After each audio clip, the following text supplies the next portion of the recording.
On today's episode of Diversity to Strength, I'm joined by Blanca E. Rodriguez, a true wounded healer whose painful experiences have fueled her mission to improve lives one soul at a time. Blanca is the owner and CEO of Healer LLC, where she brings together nearly 2 decades of experience as a massage therapist, a certified canine massage therapist, fitness instructor for people 55 plus, holistic life coach, speaker, podcaster, and Amazon best-selling co-author. She is deeply involved in service volunteering with organisations that support survivors of sexual violence, provides homes for senior dogs, and cares for vulnerable animals. Blanca is also a mentor and leader within multiple Toastmaster clubs, speaking fluently in both English and Spanish. In this conversation, we'll explore her journey, her philosophy as a wounded healer, and how she's helping people and even animals heal, grow, and find the strength through compassion and resilience. Blanca, thank you so much for coming on the podcast and taking the time out. Thank you, Lee, for having me. What an honor it is for me to be here. Thank you. Tell me where your journey started with everything. Well, in the beginning of my childhood, I am born Puerto Rican from New York City. My parents moved from Puerto Rico to New York City as this was back in the early 1960s. There was a huge exodus of Puerto Ricans to the US in search for a better life. And my father was no exception. He grabbed the wife and he grabbed the kids and off to New York City we went. And with a lot of hard work and dedication, he really conquered the American dream. And his favorite business was his beloved jewelry store. And life was wonderful until fateful day of November 1973. All turned around from light to darkness in a blink of an eye. In an armed robbery gone terribly wrong, my father's life was taken, and he was only 43 years old. He was in his jewelry store doing what he did best, which was providing for his family. After that, my mother, she fell into deep depression and she never recovered from it. My mother had chronic untreated mental illness for many, many decades to come. And let's remember that this was the 1960s and 70s. And these 2 decades were the dark ages of psychiatry in his psychiatry history, because people were treated terribly. They were treated like cattle. They were treated with no respect. They were submitted to so much cruelty. So my mother, definitely, she kept all the secrecy of her mental illness. But the truth of the matter was that me and my two siblings, we got directly affected by her mental illness. My mother was a very aggressive, violent person. You never knew when she will be in a good mood. When she was in a good mood, she was wonderful. But those good moods and those good moments were very short-lived. The majority of the time, my mother was in a psychotic situation and with psychotic tendencies most of her entire life, unfortunately. And my mother finally got the help that she so very much deserved and needed at age 79. She's 94 right now with advanced stages of dementia. And of course, we got tremendously affected by her silence, because once you are indoctrinated into you don't talk about the dead, that means that you don't talk about anything that is impactful in your life. So of course, I grew up around low self-esteem, low self-worth, around an environment that it was not conducive for any child, which was chronic untreated mental illnesses, not only from my mother, but from other family members. And at those times, it was either you're not treated or the treatment was you become a zombie. So I always saw the extremes. There was never a happy medium when it came to mental disorders. Let's remember that mental health was never spoken about, and mental disorders were highly demonized. And this was not only in the 50s and 60s, this comes from many centuries ago as well. So it's been dragging all the way till that time. Nowadays it's a little different, but there's still a lot of work to do. But I'm very happy for the progress, definitely. There's no doubt.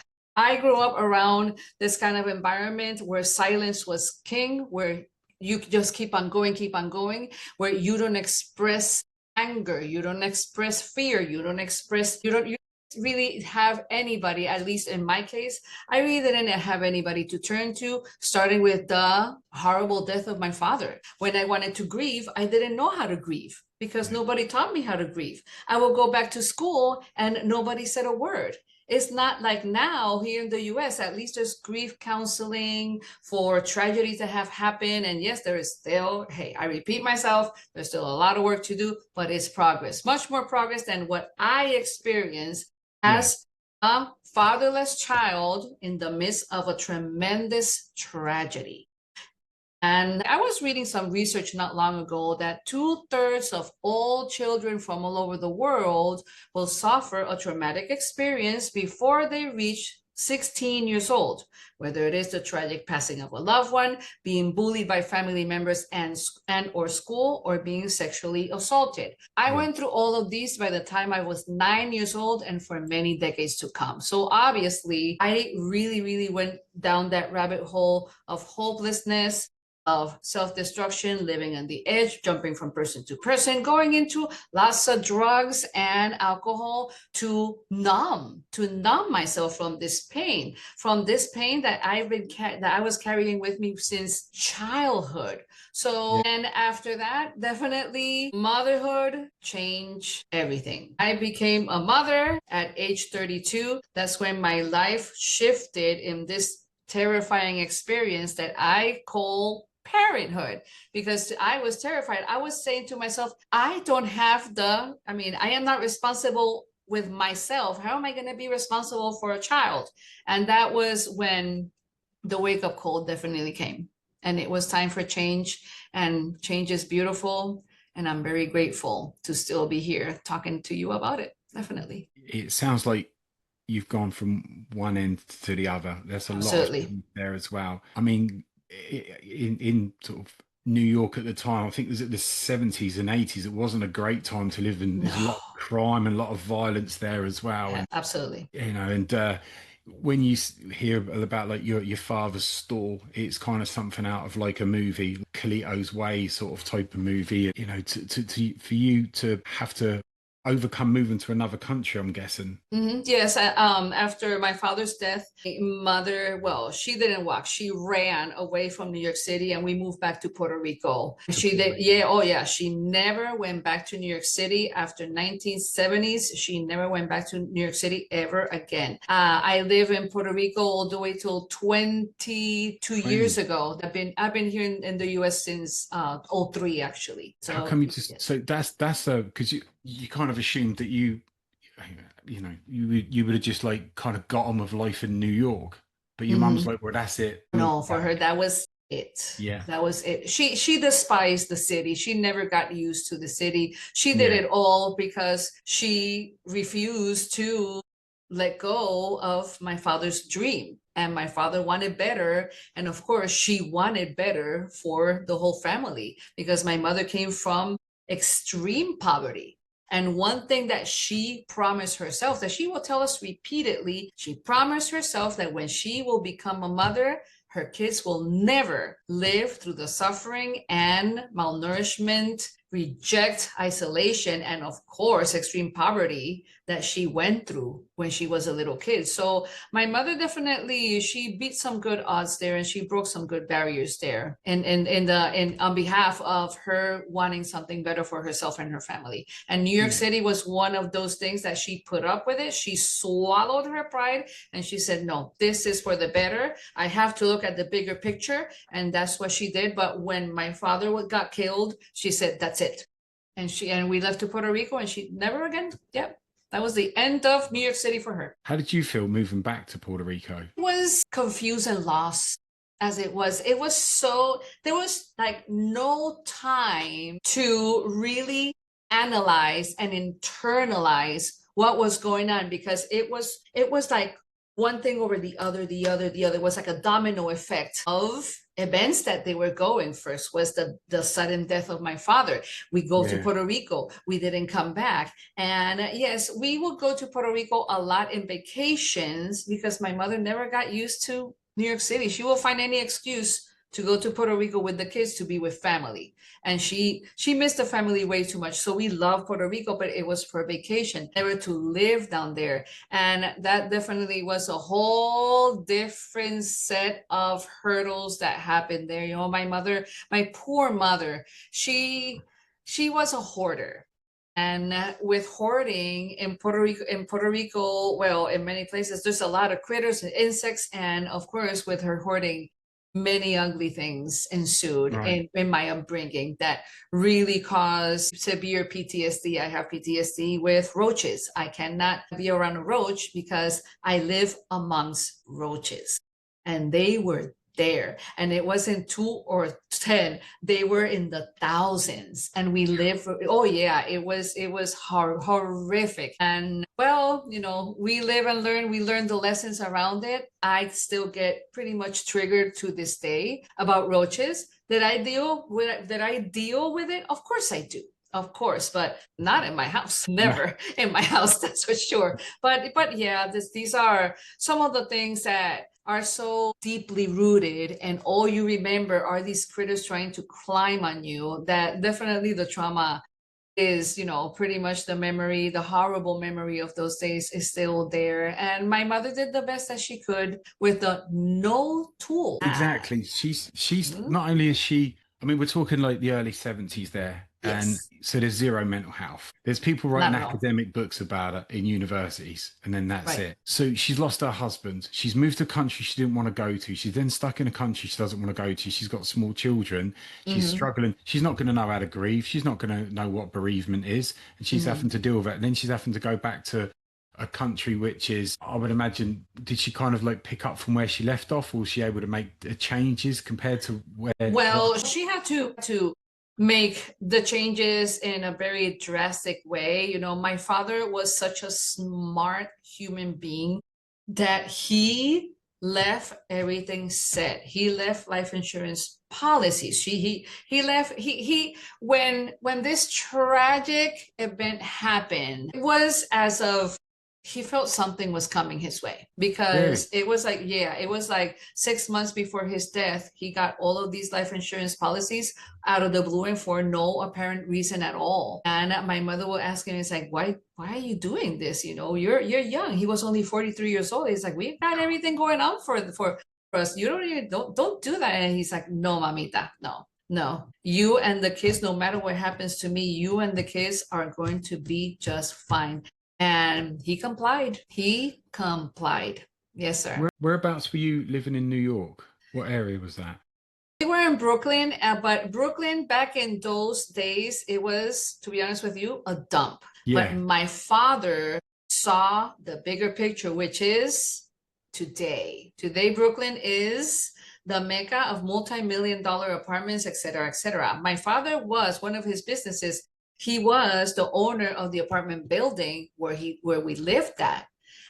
That place is still, to this day, that building is still there. But in those times, it was infested with crime, drug Yeah. addiction, homelessness, abandonment. But he saw something that will obviously became the future, but he never got to saw it. He never got to see it. Yeah, unfortunately. He's like a guy that shouldn't be in that area, you know. Mm-hmm. He's got the intelligence, the potential, and all this ambition there, but Yeah, it's amongst a really dangerous environment. And I'm yeah. guessing if you've got a lovely jewelry store, it's almost Mm-hmm. like a lights up like a Christmas tree, you know? Yeah, absolutely, absolutely. I think that my father was in a big way living on the edge as well. He was a self-taught jeweler. He was a born adventurer. He wanted to go to college to be a lawyer. When his father said, "No, you're not going to be a lawyer because you're too rebellious," well, he turned around and he enlisted in the military and he left. So he was definitely a rebellious person. I believe that when he saw this opportunity in New York Mm. City, specifically in Brooklyn, is because he saw something that could happen in the future, not Yeah. at that certain moment. And that did it happen in the future? Heck to the yes, because Brooklyn is extremely close to Yeah. the city. So Yes, he saw something that is here, but unfortunately, along the way, he lost his life along the Yeah, way. Yeah, it's a I, tragedy. when you hear things, you go, it's a tragedy, and it is a tragedy. But I feel it even more so with your dad because he's only 43 and his intelligence, his ambition, he had everything going for him. And it's Hmm. just such a shame that it's cut short through no fault of his own. How Absolutely. how have you managed to deal with this over the years? Because I'd imagine that must be a long journey in itself for you, especially with the circumstance. It really was a long journey and a long journey for me to speak up about the whole experience after his death specifically.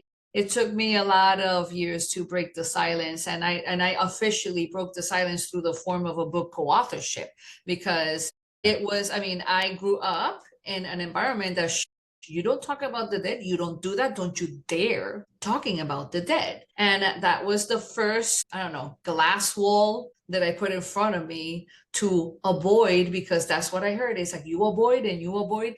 How did I grieve? I have no idea of how of I mean, I didn't know how to grieve and I didn't Yeah. know how to do it. And all I did for many years was don't think about it, forget about it, don't think about it, forget about it. But that is an impossible task. There Yeah, will of be course. instances, there will be memories, there will be love, there will be music because he was a very musical person. I am a very musical, I'm a dancer for 42 years. You know, I've been teaching for a very, very long time. And dance and music, I was born into music. My parents had this humongous collection of music from all over the world, and we will be listening to it every single day from Bach, Beethoven to rumba, mambo, Tom Jones, the Beatles, you name it, they Yeah, had yeah. it. Yeah, so through music, that's I think I don't think I know that through music that was the place where I could go and be vulnerable, feel the Yeah. sadness, enjoy the memories, laugh, cry, be angry. But that was like Mhm. my refuge. My refuge Yeah. definitely was music and dance because it was that was like the connection to him, Yeah. even though he wasn't there anymore. It's like, how can I connect? How is that? What is this Yeah. life? I was looking for a lifeline between me and my father upon his Mhm. death. I was 8 years old only when he died. So definitely music and dance was that connection that still to this day I listen to music. It's like, oh my God, my dad loved that song from over 53 years ago. So it's a beautiful thing. Definitely. It's very I embrace it tremendously and I'm very grateful to that I found that connection to be able to grieve Yeah. and let go. Yeah. Definitely. Yeah. It is brilliant when it comes to music, and also it helps keep the memory alive. I know exactly what you mean. I lost my cousin 2 years ago unexpectedly, devastating. Mm, Still coming to terms and recovering for it. And one of the ways of processing it and dealing with it, and when the anniversary comes around, is music. Main mhm, 60s music, but also a playlist of his songs. So I'll have that phase of whether it's mhm. wallowing or whatever, but playing the playlist and listening to the songs there because you feel that connection. It brings memories back there as well. Absolutely. It keeps the memory alive. It might be painful, but you'd still rather settle for that there as well. So Yeah. I can see why you got so much out of that there as well. Absolutely, absolutely. Yes, definitely. When there was no stages of grief and nobody told me and nobody helped me through, oh, there's stages of grief and you are going to feel them whenever you feel them. There's no expiration date No, to no, grief. no. You can be mourning the loss of someone for the rest of your life. That's the Yeah, thing. And when it comes to all this silence that I endured for so long, my grieving process with my father was even longer. Nowadays, it's a whole different story. I honor his memory. I celebrate his memory. yeah, I'm grateful for the short 8 years that I had with him because yeah, I was daddy's girl. I was his shadow. I was glued to him all the time. So yes, I celebrate that. I am grateful for that. I am grateful for the music, the laughter. He was a prankster. He loved laughter. He loved to read. He definitely was an adventurer, and that I definitely got it from him. No doubt about that. And I'm very grateful for that. But it took me a very long time, many, many decades to finally celebrate instead of suffering the loss. How did you get to that stage? Was that therapy? Was it something you figured out yourself? How did you get to that? Because that is a process. Every single channel that I could use, I did use to the best of my ability. I went into group therapy. I went into one-on-one therapy. I went to support groups. I would do Anthony Robbins Unleash the Power Within. I did Yeah, that yeah, twice. I very mean, good. I would go to any source of personal development and any source that it was open to grieving and open to expressing myself. I just threw myself in face first, and I'm grateful. I'm grateful because we don't confront trauma by running away from it. I did that a lot. We confront trauma by facing it face Yeah, to face. It's very important. yeah, yeah, Yeah. it is. What was the Yeah. point for you that you thought, I'm going to deal with this differently now? It's gone on too long. I'm guessing you're in a lot of pain with everything. Something. What was the point that you thought, I'm going to change and do it different? Was there a moment or Yeah. something? There was a pivotal moment in my life, and that came in the form of two human beings that I call my kids. That's for sure. Yes, and that was the moment when I said, "Do I want to continue with this generational trauma, or am I going to change the narrative once and for all?" My kid's father, he was an addict, and he was a very violent person. So I was repeating the pattern over and over and over and over, not getting nowhere. But when I gave birth to my son, he's my first born, that's when this long process of healing definitely started. And no, it wasn't like I'm changing the narrative, the magic one is there.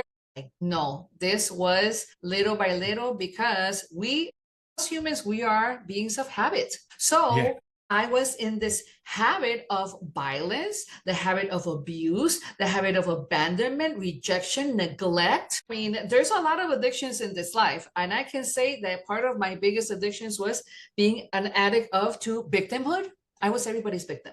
Everybody's victim. I was an addict to somebody that will reject me and neglect me. I was addicted to that. I was addicted to rejection and that's all you knew. neglect. Yes, that's all I knew. That's all I knew, starting with somebody as important in my life as my own mother, unfortunately. So I kept with the pattern over and over and over the course of many, many years. But when I became a mom, I said to myself, I don't want to be like this person. I want to be myself. And I know I am capable of better things. So that slow process of healing my broken soul, that's when it started. I was at a doctor's office one day, and this was a blessing in disguise. I see this little book about personal development called The Secret Development. And I said to myself, oh my God, I have so many secrets that I can write a book about it. And that was the beginning of this huge mission that became something bigger than myself, definitely. And this is why I am here today. Little did I know, when I grabbed that book and I started reading it, and I started seeing a little bit of the light at the end of the tunnel, and I started saying, oh my God, there's a possibility here that I can do better, that I can change, because I remember that all I heard around me was, no, you know what? An old dog cannot change at all. Or you can take the horse to the water, but you cannot make the horse drink the water. So that meant this limiting beliefs of, once you are a certain way, you cannot change, you have no capability of changing. I believed that Yeah, until yeah, massive change came to my life, and I am so grateful. Oh my God. If there's something that we have that is like who we are from birth to death, is change. We're yes, changing constantly, constantly, and we're all capable of change. If I did it, so can anybody else. But it took me a lot of reading, a lot of writing, a lot of journaling, a lot of support systems, staying away, walking away from people that were not helpful to my journey. And the best thing I have done is love all of them from a distance. And that is what I do till this day. It's like, if I am going to be around people, could we have some good similarities here? Like Yeah. wanting to progress, like wanting to grow. Like, it doesn't matter what age we are, we still are capable of hitting that restart button over and over again, no matter when, no matter how old we are. I'm going to be 60 Yeah. years old this year, and I'm still going through phenomenal changes in my life. Yeah. And if it didn't happen 30 years ago, well, guess what? It's happening now. And I am receiving it with open arms. So yes, we're all capable of changes, but if we have trauma that is so deeply rooted, like I have been, you cannot do this alone. I try that. I tried to Yeah. do I everything agree. on my own because I didn't feel like I was worth anybody's help or time. Yeah. That was my aha moment. It's like, oh, I didn't get help because I didn't believe that I was worth being Yeah. helped. And that's what a lot of people believe these days. It's like, oh, I'm not worth Yeah. helping, and I Yeah. won't do nothing, and I'll just shh, because that's how I was brought up. And no, it's not true. My family's experiences are theirs. My mother's demise is hers. My father's decisions were his, but I am me here and now. And the decisions that I make from, I don't know, 20 years ago to this day are for my growth, are for progress, because we are about progress, not perfection. I don't give a damn about perfection. For progress, yes, I do, Yeah. because there's always an open door for progress, and we all are capable of it if we just go to the right avenues to make that happen. Yeah. Yeah. Journey, no destination. That's Absolutely, without a doubt. yeah, without a doubt. How did your relationship change with your mother when you started making big changes to your life? Yes. Well, as my mother's mental illness kept progressing, this is Hmm. what happened with my mother. Since she was untreated for so long in her life, her perimenopausal and menopausal stages, she was totally psychotic. And Right. those were the years where we definitely broke apart, because it was just not good for me Yeah. emotionally, mentally, in every single way that you can imagine. But after that, she came back. And after that, and I haven't been in Puerto Rico. I don't live in Puerto Rico anymore. She is in Puerto Rico. My sister is her caregiver. And I definitely, the distance between us was the biggest help in our journey to healing, especially mine. Yeah. My mother, obviously, she missed me tremendously. And once of the many times I go to Puerto Rico continuously to be with her, and I go take care of her, because you know what? I mean, at the end of the day, if I don't exercise compassion and forgiveness for my mother, then my journey is a fake. Right. No. The most important part of here is the most important part of my healing journey was forgiving my mother. How And did you manage that? Because that's the hardest part for a lot of people. And I speak the from experience. So yes, to forgive absolutely. somebody, Well, it's a lot. after many years of us being with no communication, because that stage, I believe that stage just had to happen. It had to happen, and it was Yeah. very important that happened. After that stage of distance and no communication, I went to Puerto Rico to visit family, and of course, I will always visit her. And she came to me and she said, "I am so sorry for all the wrongdoing that I did on you. I didn't know what was happening to me." We all knew what was happening to her. It was her mental illness taking the best of Yeah. her. Because I mean, I remember clearly with mom, even though she had this violent personality and she was so aggressive, when she will be in those very short moments of lucidity, of being gentle, of being kind, she would shine with her own light. Thanks to my mother, I am a traveler. Thanks to my mother, I made the decision to choose wisely who was I going to spend time with and who I was going to marry, because she was totally against it. It's like she was always say, "Don't you go get married without traveling and living your life first." And this was a lady that comes, she was born in 1931. So the mentality was, you're young, get married, have kids, your life is over. That was the mentality in her days. But she definitely changed all of that mentality. In those moments, she was in moments of lucidity. in moments of her shining. But unfortunately, she overshadowed that with her illness. And when she finally came, because she asked for forgiveness before, but then she would go straight back to her old ways, and it was okay, it's like you didn't mean a word that you said. But this time was different. And she went into detail of why she was asking for forgiveness. It wasn't this generic, oh, I'm so sorry for everything I did. Okay, bye. And that was the end of it. No, no, no. She was, I'm sorry for all the harm that I did. I'm sorry for offending you. I am sorry for insulting you. I'm sorry for not believing in you. And that was a game changer. That's when I said to myself, you know what? Forgiveness is the heart of the matter. If we don't have the capacity of forgiving, how are we going to move on with our lives? That's the hardest. You stay stuck. Oh my God, absolutely. Absolutely. And when that moment happened, she kept that after that, I said, okay, mom, I love you. And I have had many great moments with you. And from then on, of course, the physical distance is my best friend with my mother to this day, of course. But every time we see each other, it's a whole different ballgame. And now mom is in advanced stages of dementia, so I go take care of her. And when I take care of her, I do it with compassion, I do it with empathy, I do it with love, because every time I see her now that she is in the midst of, I mean, she's really, really going downhill these days. She's 94. I see her in that hospital bed at home, and I look at her, and what I think of is, wow, how many moments you and I miss. Wow, how many things about me you will never know. And that is the lesson for me as a mother that I am. This is not going to happen to me. No. Through my mother, I have learned so many lessons of how to improve as a parent, because there's always room for improvement. And no matter what, we're not perfect parents. There's no such thing as that. But through our relationship, in our distance that broke us apart, definitely I learned about what respecting boundaries is all about.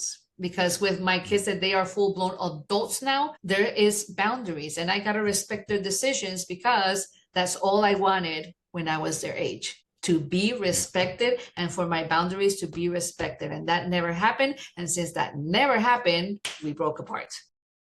And it could have been the whole other way. And through my mother, I'm honoring my mother through having this togetherness with my kids nowadays. It's like, let me honor my distance with my mother through being a better mom myself, and being a good daughter, no matter what, that she literally deserves all of the attention and all of the beautiful care that she receives. Well, maybe not really, but if we are empathetic and we're compassionate and we are forgiving people, this is what it's all about. Definitely. Yes, I agree. You make it sound a lot more straightforward and simpler. She's done really well. It's not. It took me a lot of therapy. Absolutely. I'll let you know when I catch up with you. Yes, please. I think it could be a while, but I think the fact that she apologized and owned everything, which is a lot of parents will never do. They will gaslight you. They will be in denial. It never happened. You're so sensitive. All the usual things, and never take accountability. Fact that she did that, and she not only did that, but she went through the list of the things that she had not done right, or whatever. That must have, I don't, all things considered, I don't think there could have been anything more you could have ever have wished to have heard under the circumstances. Without a doubt. I definitely was yearning for that moment for many decades of my life, and I finally heard those words when I was 52 years old. I think I earned it. Absolutely.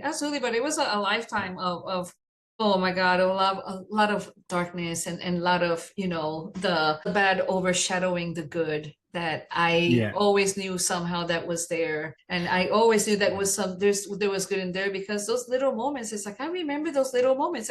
I was talking to my sister not long ago about those moments, and she said, don't you think that we all wish, all three siblings, that those little moments of her being loving will last longer? And they didn't, unfortunately. They didn't. Yeah, definitely. But parents holding themselves accountable for their mess ups is vital. If you Yeah. want your kid to be with you all the way to their adulthood, you better break that barrier of, oh, I'm the parent and you're the kid. That is not true.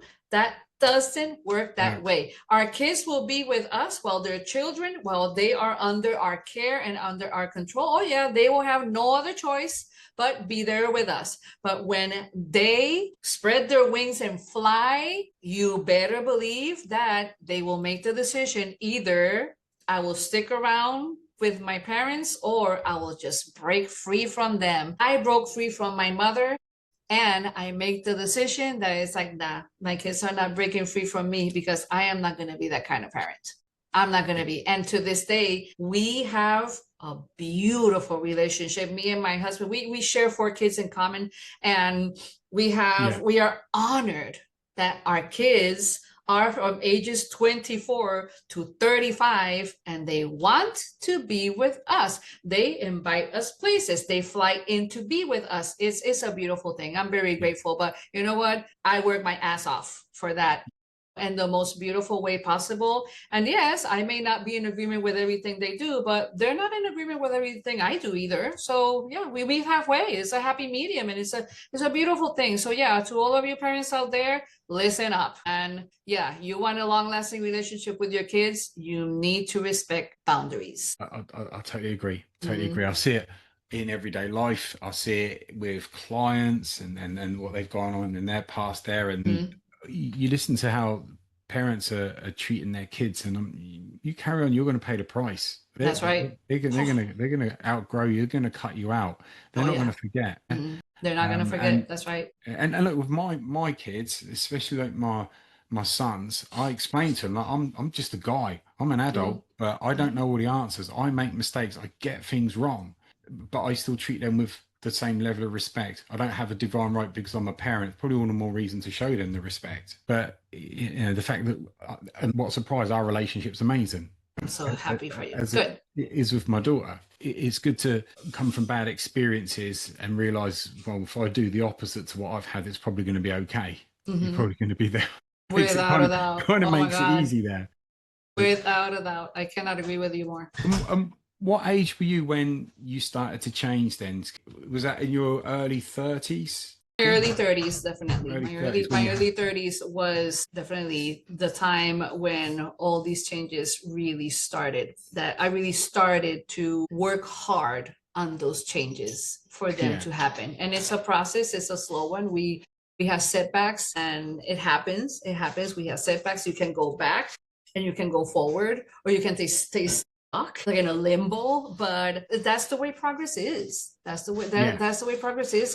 There's no, I mean, if you are making, I mean, like let's say a journal, okay, from here to a month I'm gonna feel this way. That is not true. It's no. just gonna happen one thing at a time, one step at a time. And the most important part here, don't do it alone. Definitely. You can't, again, as finding out for myself and also as a therapist, there's certain things you just can't do on your own. Usually Absolutely. certain, you just go around in circles. You just go around in circles, same loop.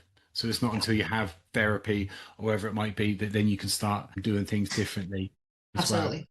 When did you start changing your career towards the direction you're in now? Wow. So I've been a massage therapist for 20 years. And definitely in my 20 years, I have worked on tens of thousands of people from all walks of life, from all ages. Definitely there's an amazing place where I definitely, it took me to a whole other level of these changes happening. It was 3 years of my career working for these centers for rehabilitation for drug addicts and alcoholism, and being in an environment where nobody has nothing else to lose because they lost it all. There is no filter, and people will just say things the way they experience it. There's nothing to hide. There is no sugarcoating. Those 3 years of me being in direct contact with all of these people definitely was the biggest schooling for me that told me this is the direction that you're going to go in your life. When I became a book co-author, I remember the publishing company that I did the book with, they said, well, if you want the masses to know of your compelling story, you must go out there and talk to people about it. And I was like, well, what the heck am I going to do? I'm not a speaker. And that's when a mentor of mine talked to me about this powerful platform about leadership and communication called Toastmasters. Yeah, and Toastmasters has been around for, I don't know, more over 100 years. So I joined Toastmasters, of course, don't do it alone. I joined Toastmasters and that was it. I said, okay, this is what I'm going to be doing for the rest of my life. Because as my husband says, as long as I have a brain and a voice, I can be talking for the rest of my life until the day I die. So definitely that is the decision was made. And of course is little by little, it is a transition, but I can speak to people about wellness. I can speak to people about trauma and massage therapy. I can speak to people about the powers of massage therapy, the power of laughter. I can speak to people about childhood trauma, mental health, mental disorders, how it was before, how it is now. Little that I know, this was part of the plan for me, I guess, because it's been over, it's been my entire life in the making, basically. Yeah. Yeah, Yeah, definitely. absolutely. And just listening to yourself and how enthusiastic you are and how committed you are, and it sounds like you're just getting started. Yes, I It am really hardly getting does. started. Yes, you got it. You got it right. Yeah. Yes, I'm hardly getting started in this beautiful new journey of being a communicator, of being a speaker and educator. And it's a beautiful thing, but definitely all of my previous years, I'm working with so many people, not only as a massage therapist, but as a group fitness instructor and a professional dancer. Definitely it was the biggest schooling that I have received. Always be in student mode. There's always something new to learn. And Yes. the more I learn, the more I can share with the world. Yeah. It's a beautiful win-win Yes, it situation is. here. Definitely. It is. Mm-hmm. And I think listening to your story, there's so much there. It's one, it's just a fascinating story, but for you to overcome everything you've overcome in the way that you've done it, it's probably the only way realistically anyone could do it. You can't do it overnight. You can't have an epiphany. You've had to Mm-hmm. do lots of hard work consistently over how many years? Decades. Decades, Yeah. decades, and most likely for the rest of your life. For the rest of your life. Oh yeah, Of absolutely, without a course. doubt. Of The course. triggers will happen. Yeah. Triggers do happen, Yeah. but the beauty of the triggers happening is that now I know the tools and which tools to Yes. pick up. It's like, okay, this is a trigger. I am safe. Yeah. And understanding that I am safe, it's a big deal for me because Yeah. before I live a life of being unsafe at all times. Yeah. Yeah. Yeah, it's amazing to have you on here. I've thoroughly enjoyed listening to yourself there, Blanca, and I can't wait for you to appear on TEDx in November. Is it In November? November, yeah, November the 2nd. November. Yeah, Yes, I can't wait to see that, and thank really you. looking forward to everything you're doing there. Stay in touch. Thank you so much for coming on the podcast. Sure will. Thank you so much for having me, Lee. What an honor. Definitely it was for me to have this conversation with you. Thank you. Thank you.